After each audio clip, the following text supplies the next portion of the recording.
I really like the way that Jordan Peterson articulates it, but I think he misses the forest for the trees.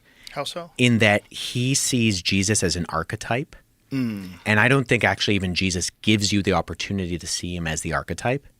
Because I have this love-hate relationship with all of Peterson's stuff, because he seems to get so much right where he walks up to the line, but he doesn't want to cross over. And is the crossover, you think, connected to a life in academia? Or No. What do you think it is? I wonder, and I'd love to talk to him about this, like how do you remedy this issue that, because he seems to think that the concept of Jesus as an example is more important than the actual flesh and blood first century itinerant Jewish preacher who was crucified and rose from the dead physically, which is the claim of the Gospels and the rest of the New Testament. That's an example for us to look on and live by. But I actually think that Jesus condemns moralism. And ultimately what I see Peterson doing is looking at Jesus as a moral example. And if Jesus is nothing but a moral example, then you can save yourself and you don't actually need a savior. And so I think actually Jesus would have critiqued that, because Jesus was very against moralism. And how do you define Jesus being against moralism? Like, what do you mean by that exactly? Well, Jesus looks at the religiosity of his day with like particular groups like the Pharisees and the Sadducees, who are these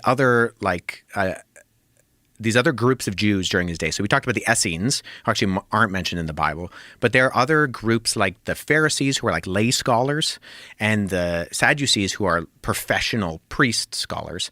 And he's constantly critiquing the fact that they have this hypocritical religiosity to them, where they're doing things like tithing their mint leaves, like to make sure that they get all of.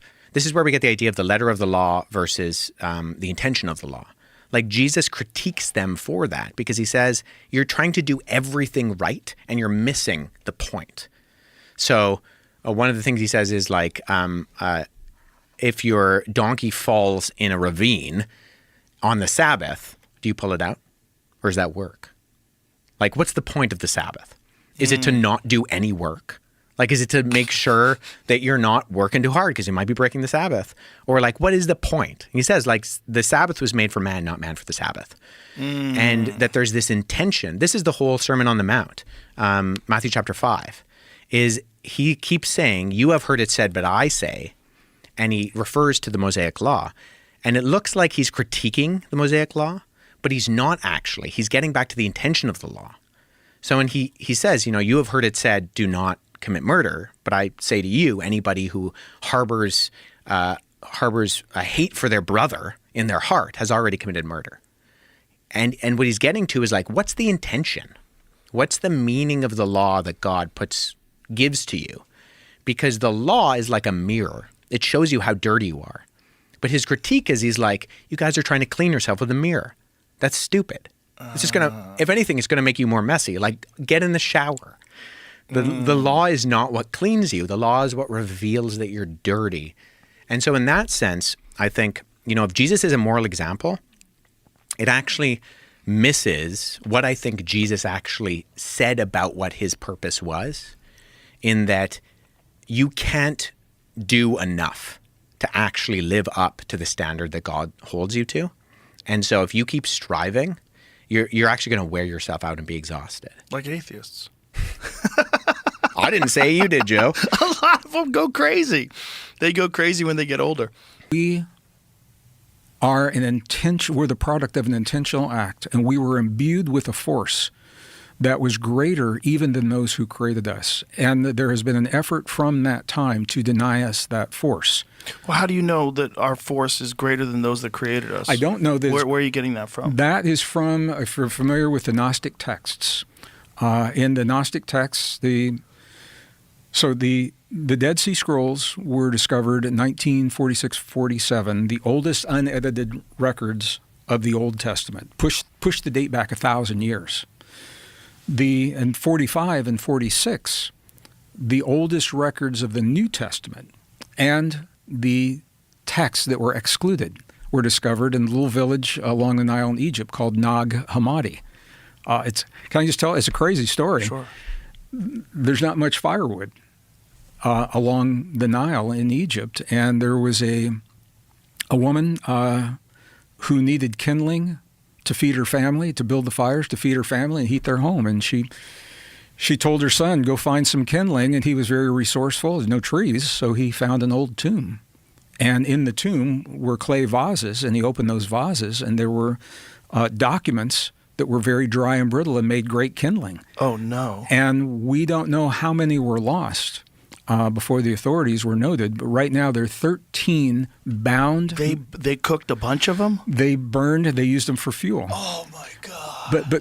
Here's what's left. What's left, there were 13 bound books representing over 50 texts. They were the oldest records of the New Testament, and they were the records that were excluded by the Catholic Church. Is there any images of these books? Yeah. Jamie, can you find those? Well, I've got them on my... I brought this for you. All right. Oh, if Jimmy you found look them. at them. But yeah, so there's the 13 bound texts. So among these were things like the Gospel of Thomas, which is considered the second most heretical book in the Nag Hammadi library. There's the Gospel of John, also called the Secret Book of John, also called the Apocryphon of John, which is considered the first most heretical book. There are books from Gnostic women. Thunder Perfect Mind is a book by a Gnostic woman that's in there. The Gospel of James is in there. So these, and I'll be very clear, if you had Wes Huff here, I know you've had before, and I think he's a brilliant scholar, he would say that these are not accepted because they're not accepted by the church because of dating and because of, there's a lot of reasons, but there's a lot of new research showing that that these are worthy of exploring with the same validity that we give to the other texts that we're seeing. What are they dated to? They're dated the late 1st, early 2nd century, somewhere right around there. Some of them later. The Book of John, the Secret Book of John, what makes it so exceptional is that he said that it was dictated to him by Jesus of Nazareth after his crucifixion. So it wasn't before, it came after.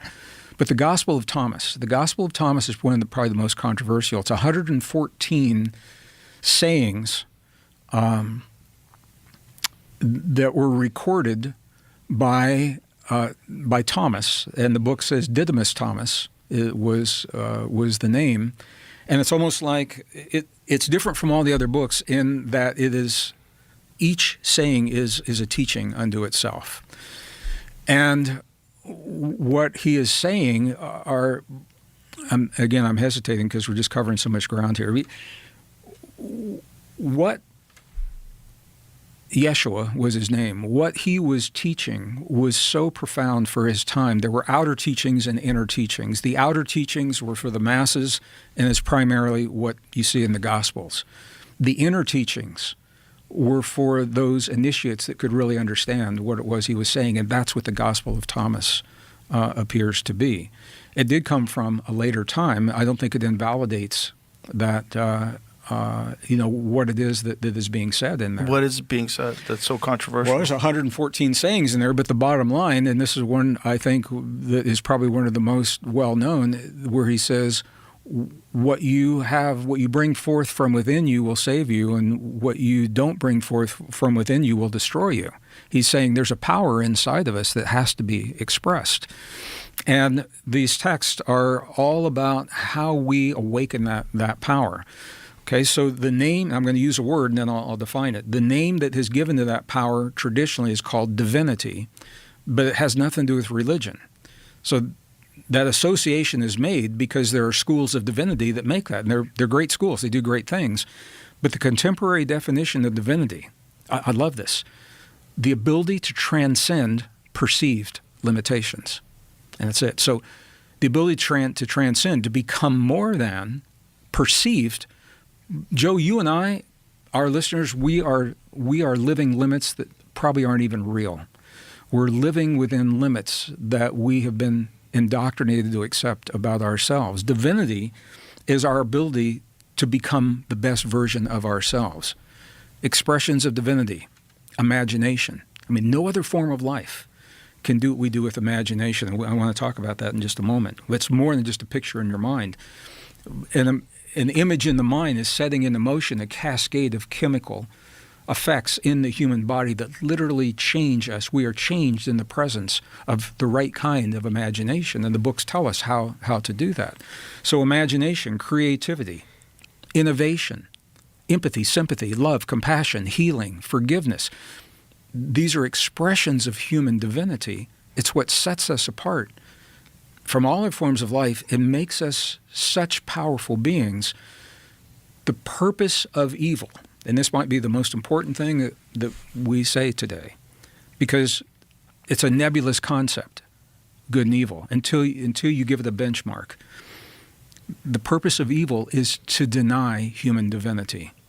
The purpose of evil is to deny us our greatest expressions, imagination, creativity, the ability to communicate and share our ideas, empathy, sympathy, self-healing, all of those things. So in a very real sense, Joe, anything that denies those things is an expression of evil.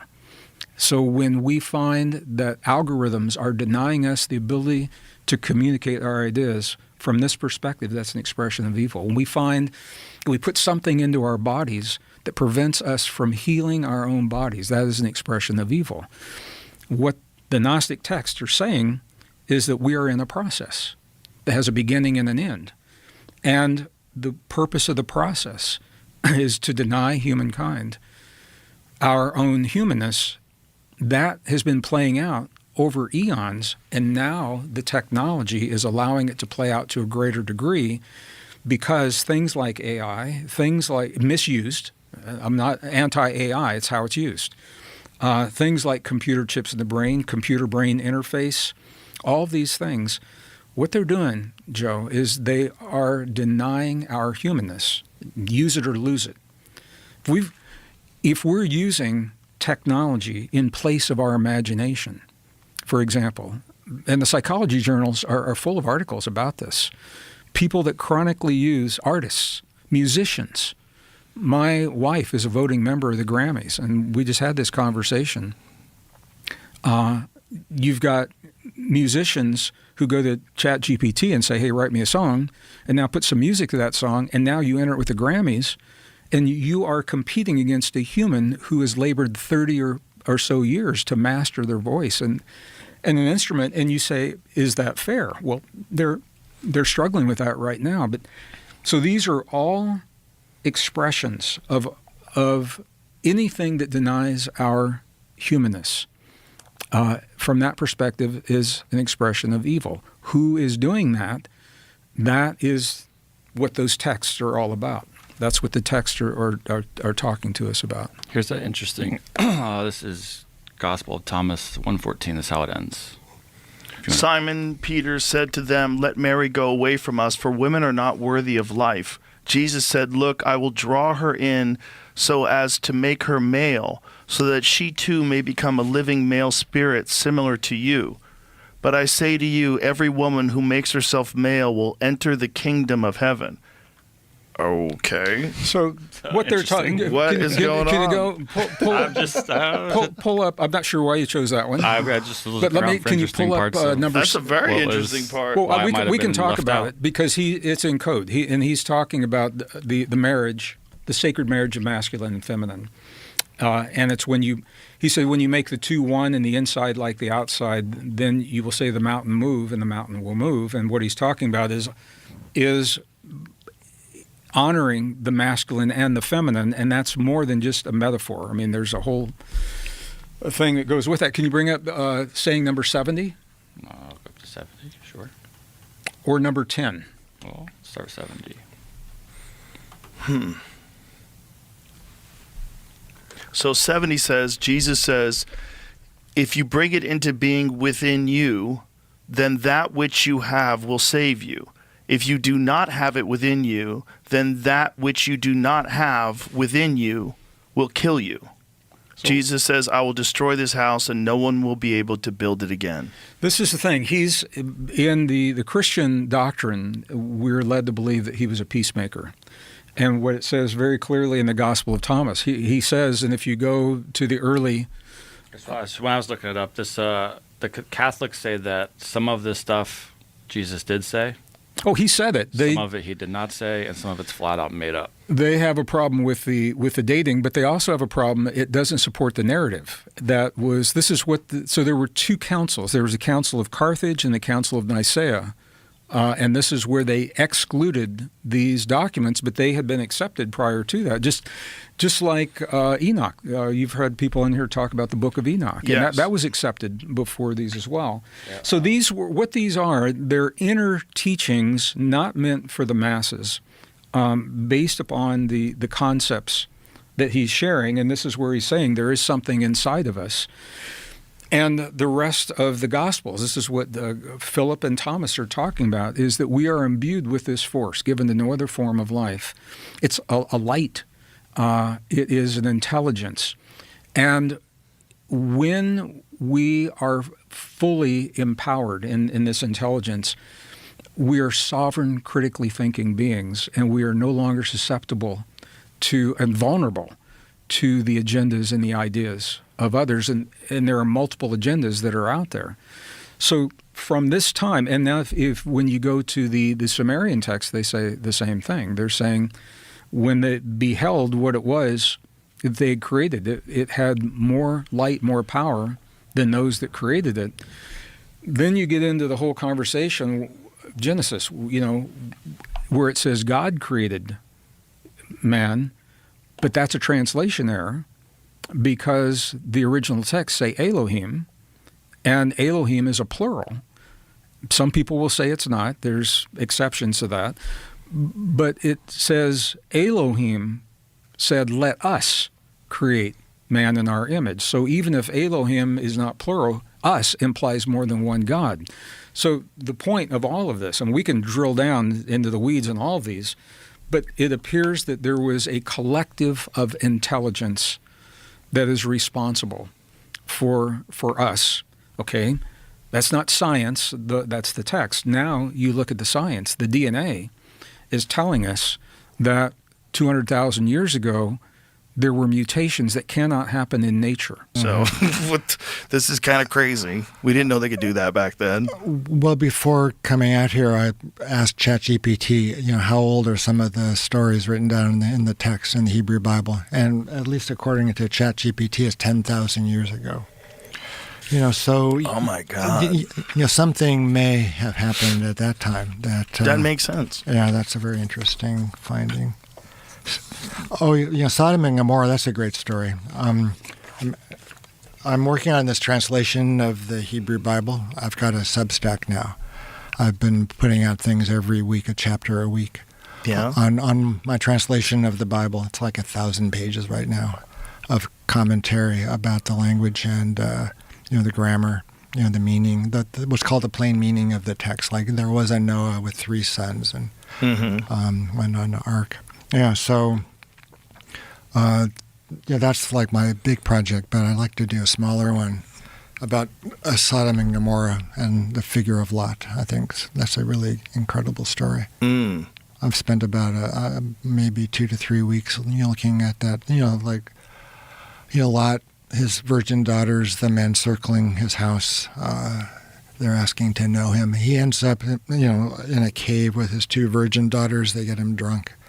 And he sleeps with them, or they lie with him anyway. Yeah, and out come 2 kids at a certain point, and they become very important. Later on, they're the beginning of the messianic line. So it's a very intricate, tale with a very. I think you can make some cool conversations between some of the main personages in the narrative. There was a book called The Red Tent. Can I ask you about the Lot? Like how old was that story?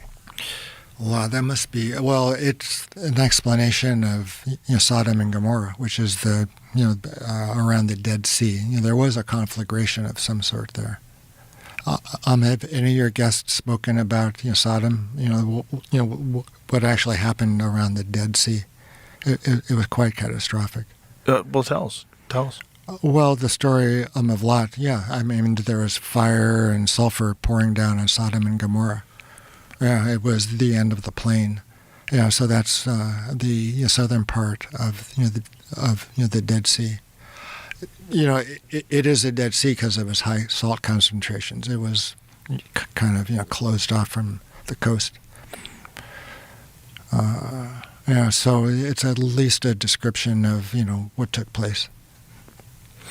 What do you think it's describing? Well, I mean, my perspective is A volcano? It actually happened. Yeah, but people think a volcano, some kind of volcanic activity. It totally sounds like a volcano, right? And we know that there's been a bunch of those that have almost wiped people out entirely at certain points. The Toba volcano, that one? No. We got down to, I think we've looked this up before, but I want to say they think we might have gotten down to just a few thousand people. On the whole planet. Like 70,000 years ago. 70,000 years ago, there was a massive super volcano that went off, and it, plunged the Earth probably into nuclear winter. And they think that our genetic line entirely of the human race on Earth came from this few thousand survivors. Joe, can we take a Yes. break? You gotta pee? Yeah. Yes. We'll be right back, folks. Seriously. We're back. Yeah. So we were talking about the alternative. Yes. Explain universe. what you mean by that. Like that these things are happening in an alternative dimension. Right. Yeah, I think they're happening in an alternative dimension. Like when you smoke DMT, you return to the same place each time. So there seems to be some reality, some DMT world that people enter into. And it's one of my volunteers, one of the subjects in the DMT research. He got a big dose one day, and then a few months later, he got another big dose. And he said that it was very interesting. He said things have just continued apace since his first exposure and his first entrance into that state, and things had gone on in the meantime, and he re-entered that world. So in that way, there's in that same manner, the world of the Hebrew Bible early on, Adam, Eve, Cain, Abel, Noah, the Tower of Babel, all that took place at some different level of reality, which gradually made its way into ours. And once it made its way into ours, there's the archaeological evidence, the first temple, second temple, and so on. So there is a transition between our world and that world kind of merged, but in the beginning, it was an alternative dimension. It's the same God, I think, but different dimensions. So, is this your own personal conclusion? Yeah. Well, when I was on the show last time, you're asking if I believe those things took place. And my answer then was, I take it as if it were true. Right. And then I started to think, how I would do that. Like, in what world would that be true? It'd be a different world. Right. I feel like I've always believed that they were trying to record something. I just didn't always trust that human beings were completely honest with their recollection of events. So that there's something that they were trying to write down. But was it really coming from God?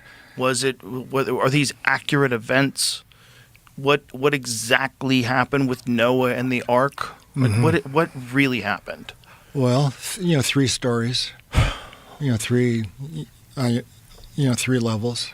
Mm-hmm. 2 of each, then 7 if one pair or 7 pairs of birds. Well, of every living thing. Yeah, but like how's he feeding them? Animals eat other animals. The whole thing's nuts.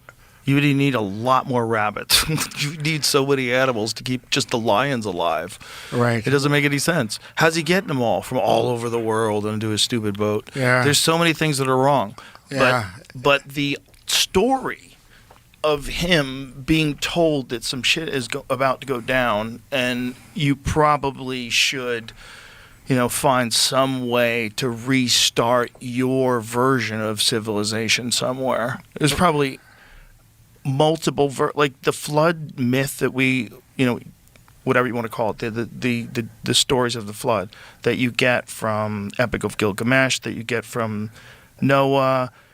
It's not just those. There's many, many different cultures all throughout history have a flood story, right? So it's probably likely that some crazy shit went down. There may have been, there most likely was a flood. So what do you learn from it? Like how do you do better, or on what basis do you rebuild? So I think there's different models. The biblical one is interesting because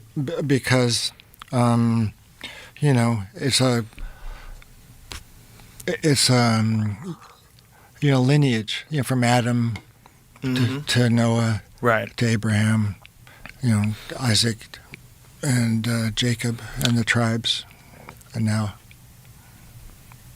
So when you talk about things happening in an alternative dimension, like, is that what you think, like, the birth of mankind is as well, like Adam and Eve? Well, I mean, Pull this microphone up. okay, I'm sorry. No, it's okay. It just has an impact. Yeah. The creation story. Man was created on the sixth day, Right. along with mammals. Yeah, it's a cool story. It's stages. People say, well, 7 days, that's unlikely. Like that creation took place 7 times 24. I don't know, 148. Something like that. 148 hours, 168 hours. The whole world was created. But it's broken into stages. 7 stages. Which is one of the translations of the word that is usually translated day. It could also mean stage. It's the word yom. It could mean either a day, a period of time, a stage. So that's the answer that makes sense to me about the 7-day story of creation.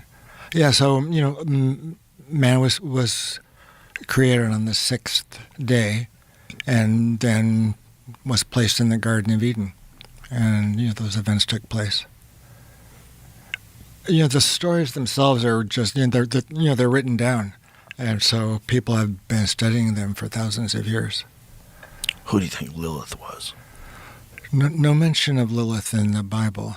Really? Yeah. Where's the story of Lilith emerge? Well, it comes from what's called midrash. What's that? Comes from a root, darash.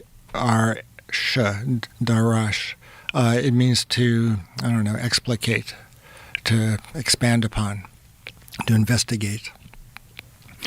So what happened after Adam and Eve sinned? Did they have sex again? And they do have Cain and Abel, and the ensuing stories. And then there's a third son, Shet, who is the inheritor of Adam's of his traits, his good traits and bad traits. He's like God as well. So there's a distinct lineage that is spelled out. Lilith was a demon. That she slept with Adam after the sin of eating from the fruit of knowledge of good and evil. So there's a story that built up around the biblical story that they were separated. Adam and Eve were separated for a long period. And so who was Adam sleeping with? Well, it was expanded in the midrash that there was a demoness named Lilith who slept with Adam for a couple hundred years. and then Adam and Eve reconciled. Whoa. Yeah. So so Lilith is she doesn't appear in the text of the Hebrew Bible as such. So nobody knows. There's a mythology that's grown around Lilith as well. Well, isn't there some festival, some music festival called the Lilith Festival? Lilith Fair. Yeah. That's named after the spirit or the demoness who's. You sure it wasn't like a lady named Lilith that she came up with it? Are we sure? It was her neighbor, Lilith Smith.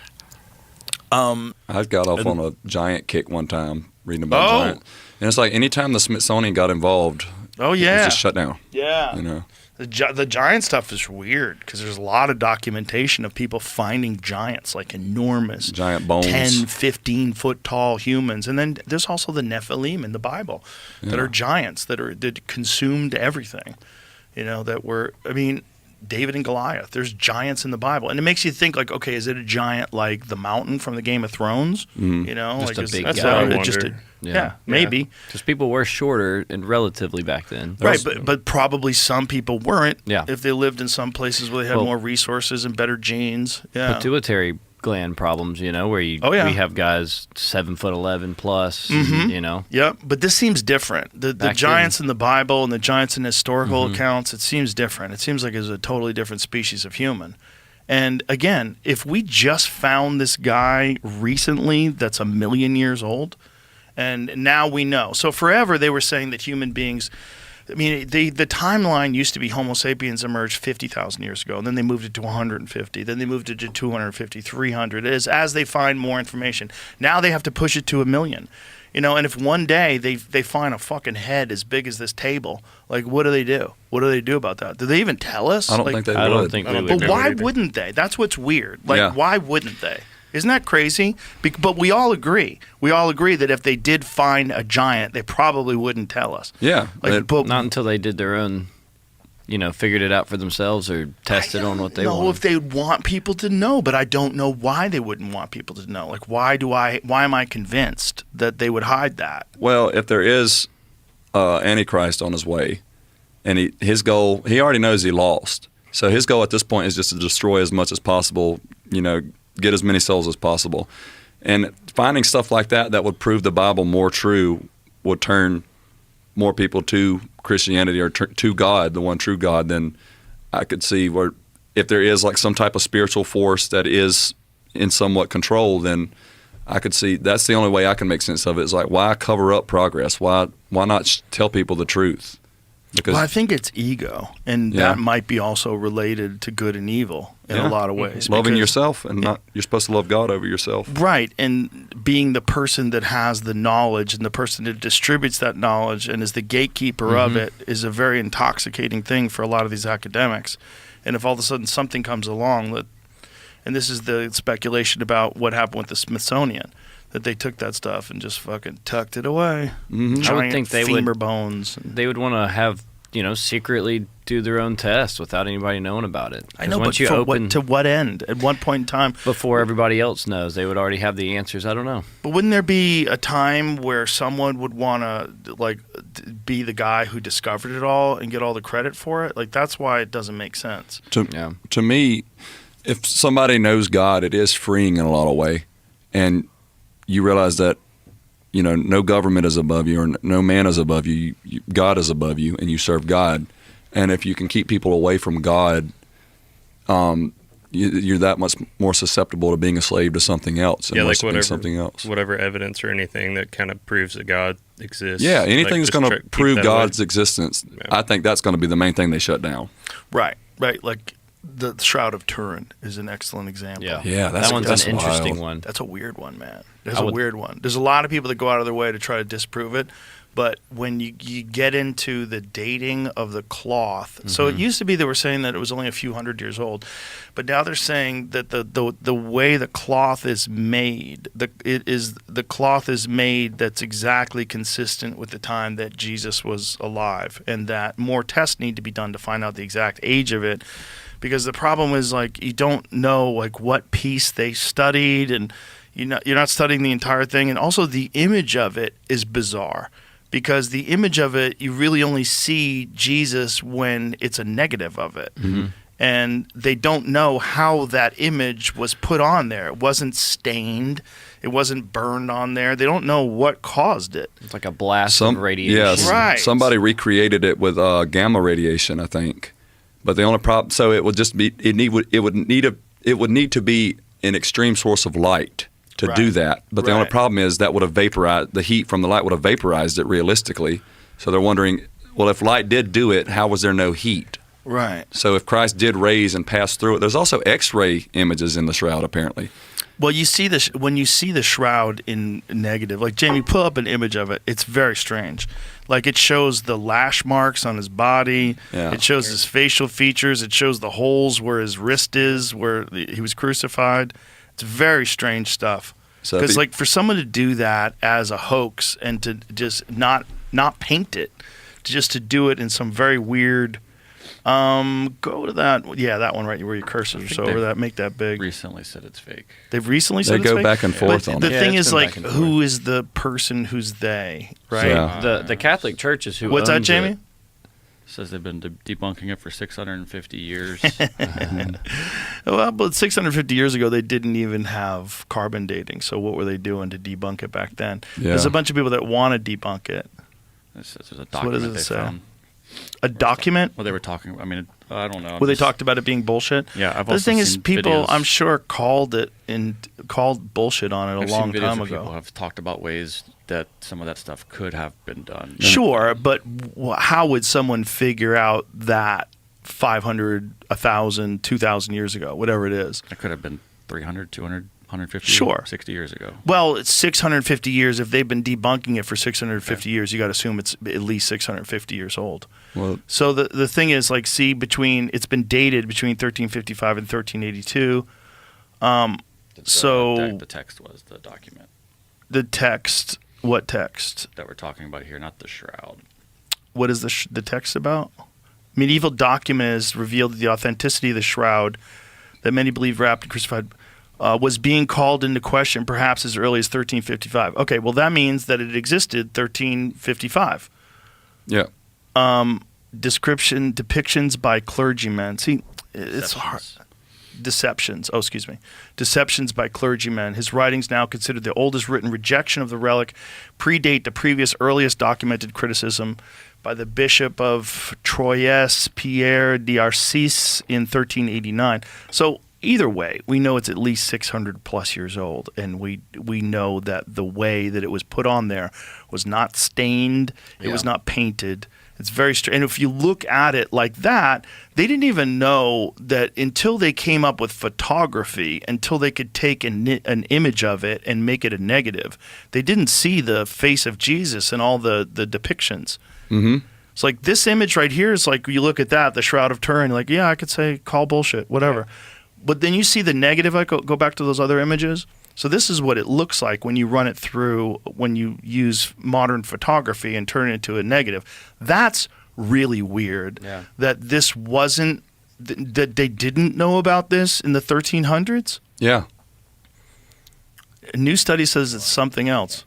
So they're going to have studies forever that debunk it. And one thing that academics love to do, they love to call everybody retarded. Yep. Everybody's an idiot. This is all fake. This is bullshit. But whatever that is, man, when you're just go back to the negative ones, the one that you just had, the one down, right? Yeah, that one, please.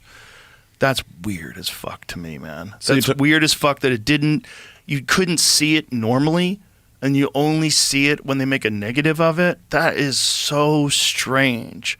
That someone would go out of their way to fake something in that way, where it only exists in a negative. Well, and they don't even know how it happened. Right, exactly. They don't know how to. I mean, they're saying they could reproduce it today, but I don't think anybody has.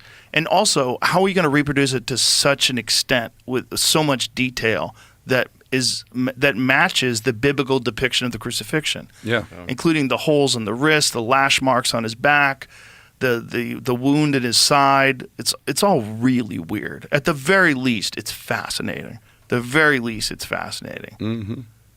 I mean, it's really interesting stuff. To me, that that seeing that, I really don't even care how old people think it is, or like figure out how they did that first. To me, it's like if this is not only that, how'd they do that 600 fucking years ago, or 2,000 years ago, or whatever age it actually is. I seen one article last year where they found dirt particles that matched, that trace back to Jerusalem. So it's like I say, they've been debunking it and saying it's authentic and debunking it.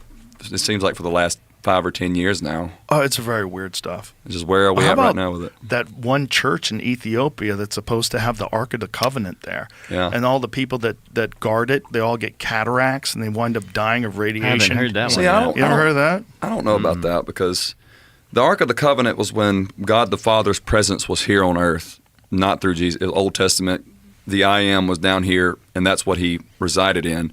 And you had to do all these things to be in his presence, or you would literally just die because, he's holy. And to me, it's like lightness and dark cannot exist in the same place. So whatever. But God the Father's presence isn't there anymore. So I don't understand why it would still be messing people up.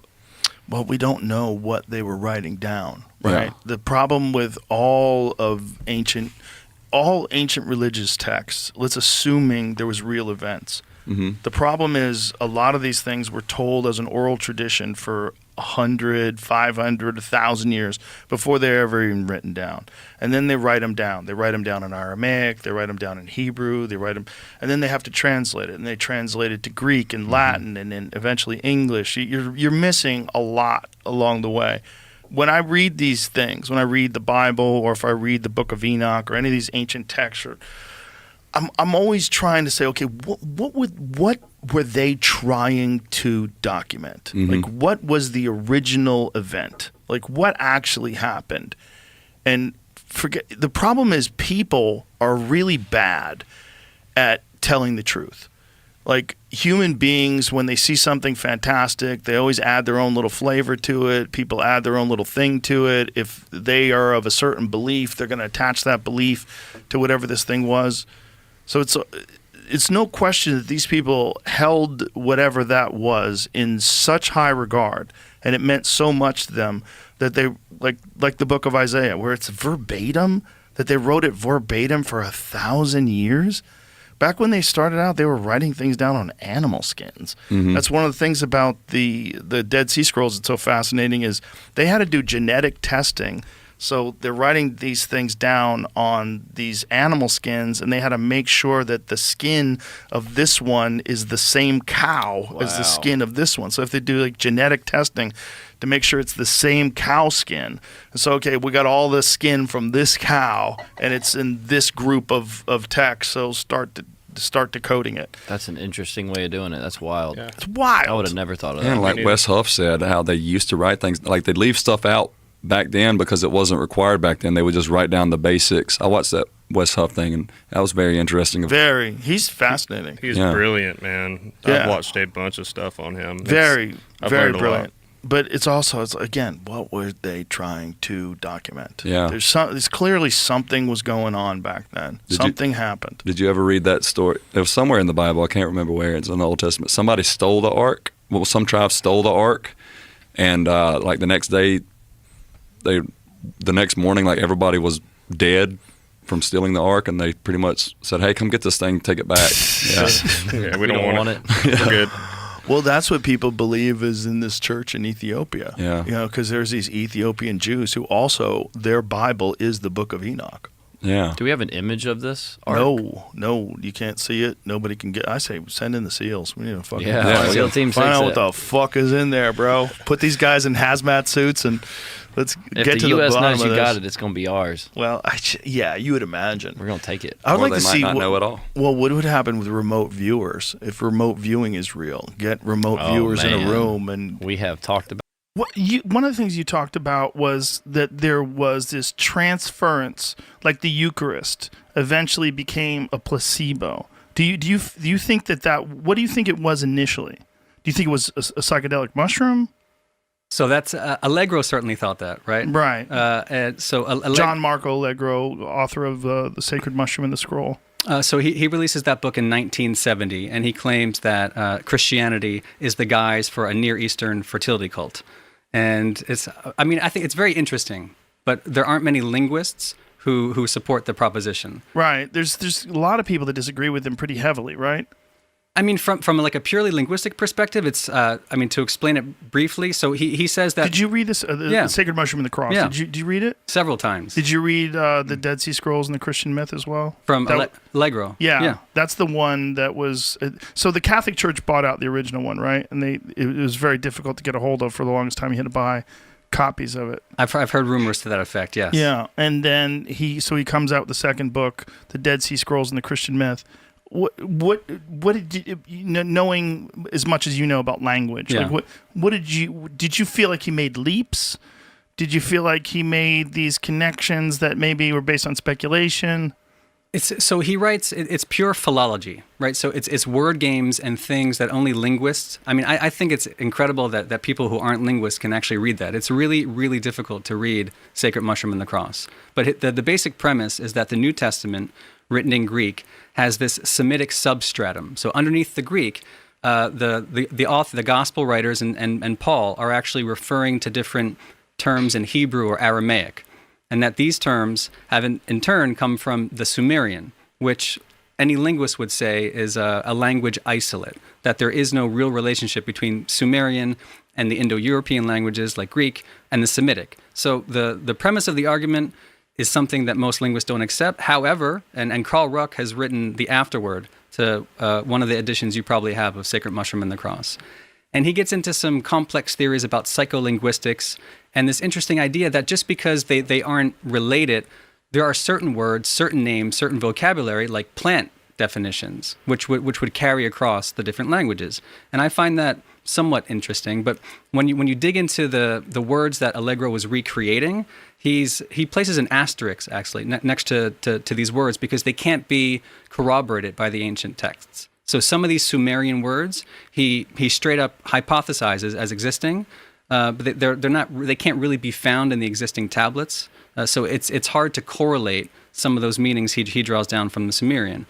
But that said, he makes very interesting claims. For example, like in 1 Corinthians 22, there's this interesting line where he says about that we preach Christ crucified is a skandalon for the Jews and a folly for the Greeks. And skandalon in Greek means like a bolt or a snare, like a trap. And Allegro ties it to like a tikla in Aramaic, which is like what he calls the bolt mushroom, and in Sumerian ukushtigila. And so he's saying that Paul's actually telling the Jews that the Christ crucified is a mushroom instead of a skandalon. It's like a code word. Like the skandalon is a mushroom, and then for the Greeks he says it's a folly, which is moira in Greek, which actually means mandrake, which is another psychedelic plant. So there's all this different wordplay going on, but it's really hard to tease out any physical forensic evidence for this stuff, which was what I went after. Was Allegro's position, if I recall correctly, that the sacred mushroom was Amanita muscaria? Yeah, that was even the cover of his book. It was a photo of Amanita muscaria.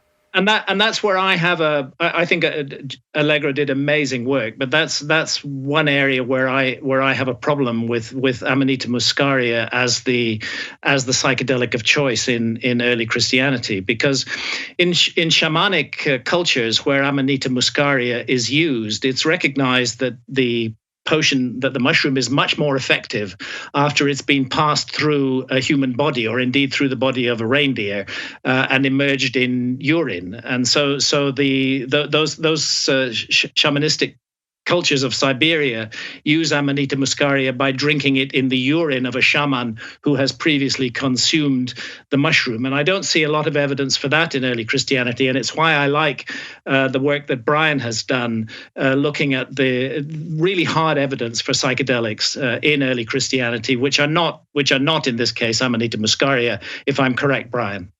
Isn't the speculation about Amanita muscaria that it's seasonable? It's seasonal. It's also genetically variable. Like there's different species of it, like much like different fruits taste differently. There's different versions of the Amanita muscaria that have more psychedelic compounds in them, and then there's all sorts of ways of preparing them that we've completely lost. Am I getting this wrong? 'Cause I've only had one Amanita muscaria experience, and it wasn't very convincing.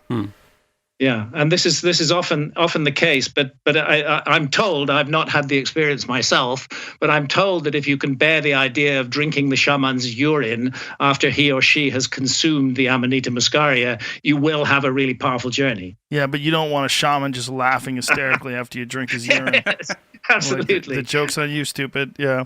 There's also so many correlations between the Amanita muscaria and Santa Claus to shamans. There's so the colors, many. the red and white. Yes. Yeah. There's also the bag, the toys, the fact that they would dry them on these coniferous trees, the fact that these mushrooms have this mycorrhizal relationship with coniferous trees, where they tend to grow under pine trees, which is the tree that we use for Christmas trees. The fact that they're bright red, like a toy that is in a package waiting for a child to open it up. There's so many of these weird connections. The colors, the fact that reindeer are with Santa Claus, the fact these reindeer fly through the heavens. Yeah, I mean, and that caribou are notoriously attracted to Amanita muscaria mushrooms. In fact, people that have had psychedelic rituals and gone outside to urinate have talked about caribou knocking them over to try to get to their urine. And caribou are reindeer. They have been observed eating these things. So they have this weird relationship. All those things are together, connected in some sort of a strange way. And there's also a history of shamanic rituals being outlawed in Siberia, and the way they got around it was they would come through the chimney, which is just crazy. They would climb onto people's roofs and slide down the chimney to deliver the mushrooms. It's just another example of the way that our culture takes an ancient historical truth and completely castrates it and turns it into Santa Claus. Whereas what we're actually dealing with are profound experiences in deeply altered states of consciousness. Well, it's also, this information seems to have been lost fairly recently, because if you go back to the early 1950s and 40s and look at Christmas cards, the Christmas cards and depictions of Christmas almost always contained elves and Amanita muscaria mushrooms. The Amanita muscaria mushroom was synonymous with Christmas for some strange reason. Have you ever seen those old? Yeah, it's crazy, right? Yeah. Like, what is that? Like, it's all over the fairy tale books too. You can't avoid the Amanita. Yeah. Everywhere you look, which is why I think Allegro was also interested, writing in 1970 and studying it in the 50s and 60s. I think that's why he glommed onto the Amanita. But it's such an unconvincing mushroom. Like, the people that I know that have experienced it in terms of a psychedelic ritual, it's just, I don't know anybody who's really blown their brains out with it. No, and Gordon Wasson also thought it was the ingredient behind Soma as well. He writes a book about this in 1968, Soma, Divine Mushroom of Immortality. That was his guess too for Soma. But Wasson was experienced with psilocybin, which is so universally regarded as being effective. That's why it's so confusing. I always found that strange too, to be honest. So Wasson, I mean, to explain where this comes from, Wasson has this incredible experience with Maria Sabina in 1955 in Oaxaca, Mexico, and when he consumes we think psilocybe mexicana, and he is catapulted to the heavens, and he has this vision that he describes as the realest thing he's ever experienced. Under the influence of the psilocybin. And the thought occurs to him, he writes later in 1957 in Life magazine. He says that could it be the case that the divine mushrooms are in fact the answer behind the ancient mysteries? Which is why he then went and started looking at the Amanita, perhaps, or eventually ergot, which is where I pick up the scent. At some point in his correspondence with Albert Hoffman, they together began focusing on ergot, like we said, because it's so common and so natural, but so highly toxic too. And Albert claimed to have this experience with it, and so for years and years, after teaming up with Carl Ruck, they were convinced that ergot had to somehow be involved. If categories dissolve, especially fundamental ones, the culture is dissolving because the culture is a structure of category. Mm-hmm. That's what it is. Right. So, in fact, culture is a structure of category that we all share. So we see things the same way. Well, that's why we can talk. I mean, not exactly the same way, because then we'd have nothing to talk about. But roughly speaking, we have a bedrock of agreement. That's the Bible, by the way. So I just walked through the Museum of the Bible in Washington. That was very cool. It's a very cool museum. So the structure, that's what the Bible that's what provides. I figured out. I just figured this out this week. So it was a cool thing to walk through because it's chronological. They have one floor which is the history of the Bible. But it's not exactly that. It's really what it is the history of the book. Now, in many ways, the first book was the Bible. I mean, literally, because at one point there was only one book. Like, as far as our Western culture is concerned, there was one book. And for a while, literally, there was only one book. And that book was the Bible. And then before it was the Bible, it was it was scrolls and it was writings on papyrus. But we were starting to aggregate written text together. And it went through all sorts of technological transformations, and then it became books that everybody could buy, the book everybody could buy, and the first one of those was the Bible. And then it became all sorts of books that everybody could buy. But all those books, in some sense, emerged out of that underlying book. And that book itself, the Bible isn't a book, it's a library. It's a collection of books. And so what I figured out was, partly because I was talking to my brother-in-law, Jim Keller, who's the world's greatest chip designer and has now designed a chip that's as powerful as the human brain, which is optimized for artificial intelligence learning, by the way. And so I talked to him about that. He said, "You heard of the internet?" I said, "Yeah, Jim, I've heard of the internet." He said, "This is way more revolutionary than that." So in any case, we were talking about meaning in text because we were talking about translation and the problem of understanding text. And Jim said, the meaning of words is coded in the relationship of the words to one another.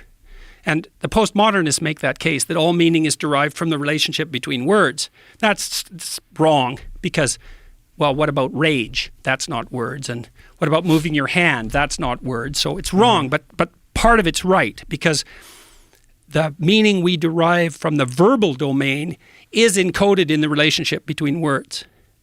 So now then you think, well, let's think about the relationship between words. Well, some words are dependent on other words. Some ideas are dependent on other ideas.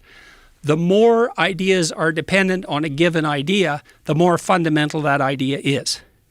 That's a definition of fundamental. So now imagine you have an aggregation of texts in a civilization. You say, which are the fundamental texts? And the answer is the texts upon which most other texts depend.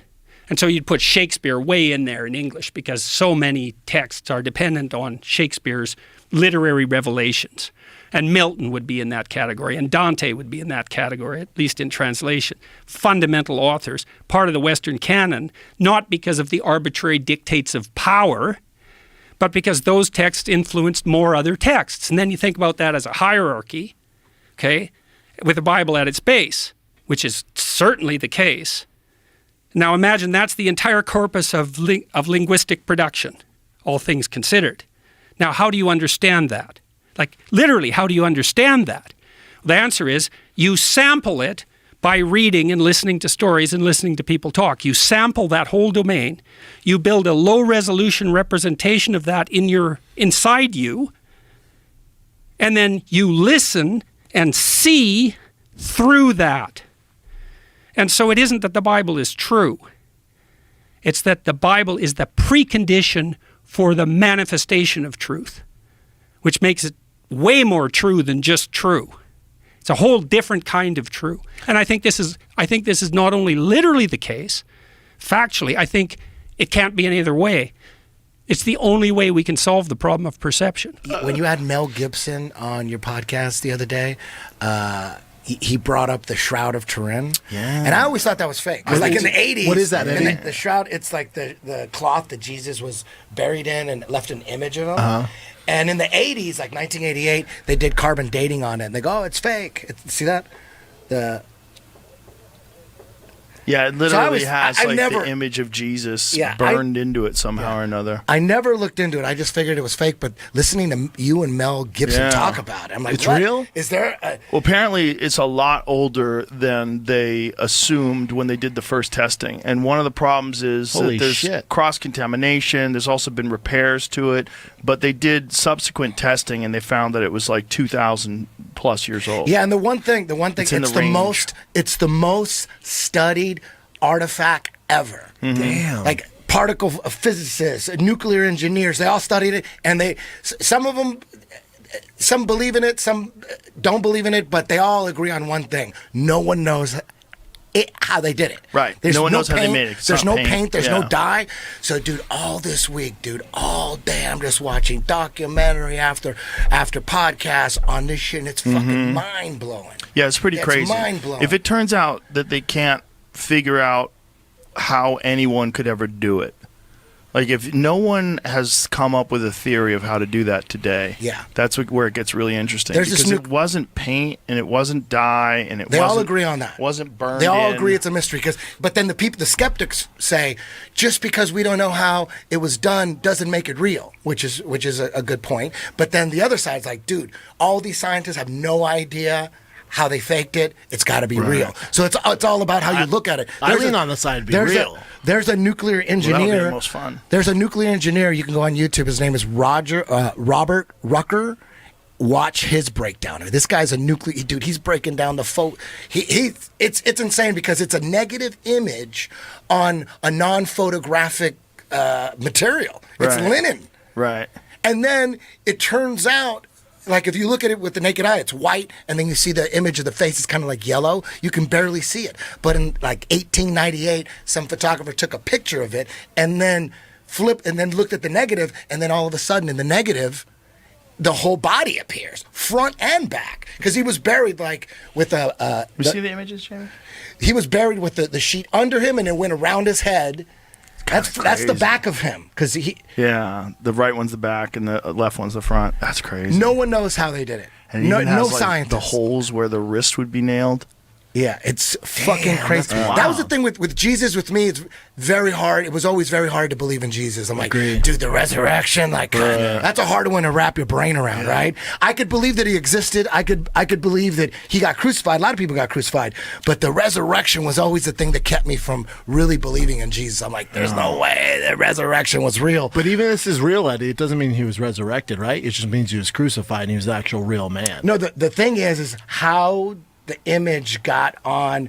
The people that believe that it's real believe that when he was resurrected, some kind of ultraviolet radiation, some kind of burst made that image. That's because that image has never been on any other shroud. People get buried in shrouds all the time. There's never an image like that. Pretty crazy. And the crazy thing is the blood, there's no image under the blood. So the blood was there first, and then the image is after. It's crazy shit. Dude, I'm like, I went deep down a rabbit hole all week just watching the skeptics, the scientists, particle physicists. They have no idea how the fuck that image got on the front and back, the back of them too. You know, like subtitled movies, you feel like you're a smarter person watching a movie where you're reading it as well. Yeah. And there's something about the written word that's like, it's a pretty interesting thing to throw into the mix. I know when I first started it was kind of confusing, but then I got really good at it. And I think, especially with something like the Passion that I did, the written word was very important because it was, you got all those books, the Bible, you've got the different Gospels and stuff that people are quite familiar with. Half the time, they didn't even need to read the subtitles. They could look at it and know what was going on. That was a crazy movie because it was a great movie, but it seemed like there was resistance to that movie. Oh, yeah. No, there was... which I thought was very strange. There was like Hollywood resistance to that movie. Like people didn't like that you were making it, it seemed like. Yeah, there was a lot of opposition to it. And... I don't know. I think if you ever hit on that subject matter, you're going to get people going because, of course, it's big subject matter, and it's like, And my contention is, when I was making it, it was like you're making this film, and the idea was that we're all responsible for this. That his sacrifice was for all mankind, and that for all our ills and all the things in our fallen nature. It was a redemption. So, and I believe that, I actually am, I was born into a Catholic family. I'm very Christian in my beliefs, So I do actually believe this stuff to the full. So depicting that was, an honor, but it was also, you got the daylights beat out of you for it. Yeah, because there's resistance, first of all, from secular Hollywood, where for whatever reason, Christianity is the one religion that you're allowed to disparage. Yeah. Christianity is the one religion where people, all these progressive, open-minded, leftist people, they'll embrace all these different religions until it comes to Christianity. And for whatever reason, that represents like white male, whatever it represents, colonialism, whatever it represents, it's negative. Yeah, sure, it's gotten a bad rap. And people do feel free to beat up on it. Mm-hmm.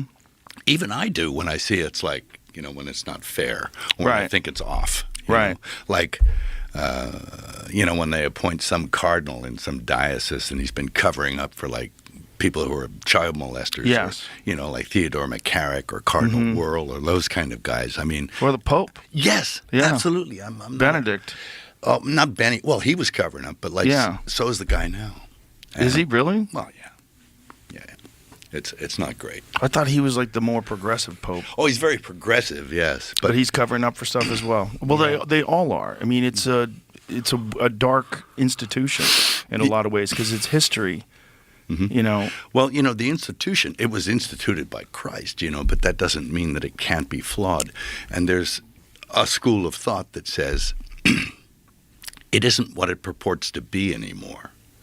It's moved away from what it was intended to be and what it is. Almost, there's a guy called Bishop Vigano who says it's a counterfeit parallel church, and it's running an entirely different religion. I actually don't adhere to a post-conciliar church. I adhere. Can you define what that means? Okay. There was an event that happened in the 60s. First, there was an event in the Vatican where they elected John the 23rd Pope, right, in 1958. I was 2 years old, right? He was elected, and it was a very funny thing that happened in the conclave. Usually there's white and black smoke that goes out of the chimneys to tell you, we have a pope, habemus papam, and the white smoke came out. And everybody cheered, and they went crazy. And then about a half an hour later, black smoke came out. That never in history has that happened, that the white smoke came out, and then the black smoke came out. White smoke means we found a new pope. Black smoke means no pope. That's right. They'd have votes, or there'd be one reason or another they'd have a round in the conclave, and black smoke would come out many times maybe. Maybe it would take 2 weeks. But never was it known that white smoke came out, then black smoke came out. So what was the scenario? That somebody was elected, and that maybe something else happened, and he was pushed aside and someone else was put in. So it was power struggle. Some kind of power struggle. And, of course, the man who came out was a man called Angelo Roncalli, and he was John the 23rd. Now, it's interesting to note that never had a pope taken the name of another pope ever before in history. But this man took the name of a known anti-pope from the 15th century that Cosimo de' Medici put in there as his own man. I'll get you in the chair, and then everything will be rosy. Everything will go good for business, whatever he was putting him in there for, some corrupt reason. But, and there have been corrupt men in that place before. I mean, there's Alexander VI and Julius II and Sixtus IV. I mean, some of these guys are, they're not saints. So he took the name of a known anti-pope from the 5th century who actually said, yes, I'm an anti-pope. Sorry, I'm not the right guy, because there was more than one, and he confessed to being, and he wanted to, square things with the Almighty, I guess, so he confessed to being an anti-pope. And so he took the same name as that guy, John the 23rd. So it's interesting, don't you think? I mean, why would he do that? Well, whenever you have that kind of power, like I'm sure you've been to the Vatican, right? Yeah. It's stunning. Yes, it's huge. It's so crazy. When you're walking around, you see just the massive amount, just the dollar value in the art that they possess. Yeah. It's fucking insane. It's crazy, yeah. And, it's a very small country. It's a country. Yeah, it's a country inside of a small city. Yeah. Because Rome's not the biggest city. No. And then it's got a country inside the city. Yeah. With walls around it. Sure. And you can't extradite people. Yeah. Pretty weird. How convenient. Yeah. Even Ratzinger, he didn't drive from the Vatican to the other place. He flew. Ooh. And it was only a little while, because who knows why? I don't know. Well, he was wanted. Yes. Yeah, I mean, he had done, one of the things that he had done was he had moved a priest that had molested 100 kids, and he moved him to some new place where he molested deaf kids. Yeah, yeah. Boy. Yeah. Yeah, I know. That's the dirtiest, most evil practice that the Catholic Church has been accused of. I think so, and many institutions as well, Yeah. but that is a very bad one. And I think it's all part and parcel of the same corruption that crept in. And when you asked what's the difference between pre-Vatican II, so Vatican II happened, and of course they took the church and they reformed it, and they changed things in it. And it didn't necessarily agree with everything that went before it. Mm. And up to that point, yeah, you could find it agreed with itself. But all of a sudden, you got something else, to the point where now, I mean, we got a pope that brought a South American idol into the church to worship. Really? He did. The Pachamama. He bought the South American, and he got. I don't know what that is. It's kind of like a South American god, Pachamama. Why would he do that? Good question. But he did. Did he have an explanation for why he did it? Yeah, it's kind of a weasel-worded thing of like, oh, all religions are just as good as one another. But, if that's his contention... He shouldn't be the Pope. No. I mean, how can you be the Pope if you say all religions are just as good? Yeah, we all worship, So, yeah, there's the Pachamama. There you go. So he brought that in. Yeah, into the Vatican. Then the hierarchy even worshipped. They had a ceremony around it outside. What? So, well, that constitutes apostasy. Yeah. That's an apostasy move, all right? Worshipping false gods. Yeah. That's number one on the Mosaic hit list. You know? Moses goes up on the mountain. He comes back down. People are worshiping a golden calf. Yeah. It's that. Yeah. So you can't do that. And for me, that's a departure from... that's called apostasy. Right. That's a falling away from it. And the very nature of apostasy means that you have to be part of it to fall away from it. Mm-hmm. So it's an inside job. Ah. So what do you think there's a motive behind these things? I don't think probably. What do you think it is? I don't know. But it isn't good. I think we're looking at a world where and this is in the next film I'm going to do, I'm going to try and tackle this question. That there are big realms, spiritual realms. There's good, there's evil, and they are slugging it out for the souls of mankind. And my question is, why are we even important? Little old flawed humanity, why are we important in that process where the big realms are slugging it out over us? And I think there's bigger things at play here. And institutions that purport to touch on the divine are necessarily going to be affected by that slugfest that's going on between good and evil. Right. And sometimes good gives up ground. Yeah. And maybe not on purpose. So this story that you want to tell about good and evil, do you have a script, or is it just a thing in your head? What is it? Yeah, it's the resurrection story, but it's not linear, because you can't really. It's hard to understand, so it's got to be put in a framework where you answer a few other questions as well.